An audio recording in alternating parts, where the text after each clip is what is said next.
Welcome to the TaraElla Cons Report, where we talk about things from an intellectual conservative point of view and how we can apply this philosophy in the 21st century West. In our mainstream politics, the concepts of liberal and conservative are often pitted against each other. However, anyone familiar with political philosophy would know that this binary opposition is not necessarily true. Moreover, just a few years ago, some moderate conservatives tried getting under the classical liberal umbrella, while some liberals campaigning for gay marriage emphasized the conservative case for their reform. This kind of crossover messaging seems to have disappeared in recent times, but there is an important truth in there. There is plenty of room for liberalism in conservatism and vice versa. Conservatism is concerned with preserving traditional values, institutions, and elements of the social fabric. However, we live in a world where circumstances inevitably change, and adaptive reforms are required to keep these things alive. Moreover, conservatives generally want society to function according to good order, and free speech and rational debate are conducive to building and maintaining good order. A framework that emphasizes free speech and freedom of conscience would allow adaptive changes to be made in a safe and balanced way. Meanwhile, such a framework would also be very effective in resisting grand utopian schemes to remake society, because it would be impossible to get a majority of people to agree to such schemes under conditions of freedom. I believe upholding the liberal framework is a much more effective way to preserve the good things we have for future generations, compared to a reactionary culture war style approach. Furthermore, classical liberal values have been part of the mainstream political consensus of the West for more than a century, and it has served us well.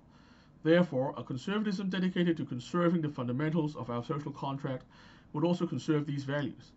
The so-called post-liberal conservatives are actually radicals.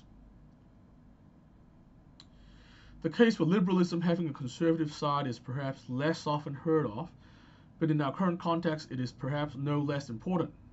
Firstly, core liberal values like free speech, freedom of conscience, equality regardless of immutable characteristics, and so on, require a conscious attempt to conserve, or else they get eroded quickly.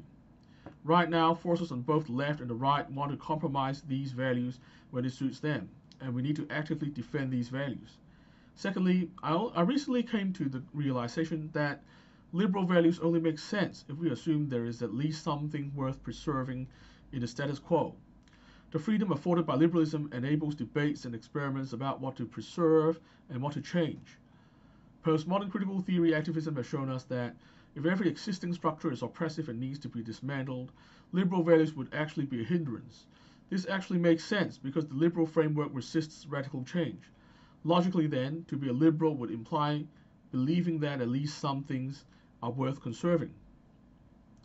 The reason why I want to emphasize the philosophical common ground between liberals and conservatives is because the current polarization is making people lose perspective of the bigger picture.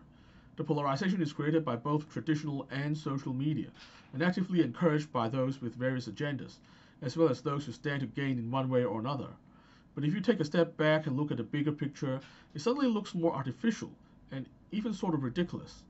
I think this realization can be useful for disrupting the echo chambers on both sides.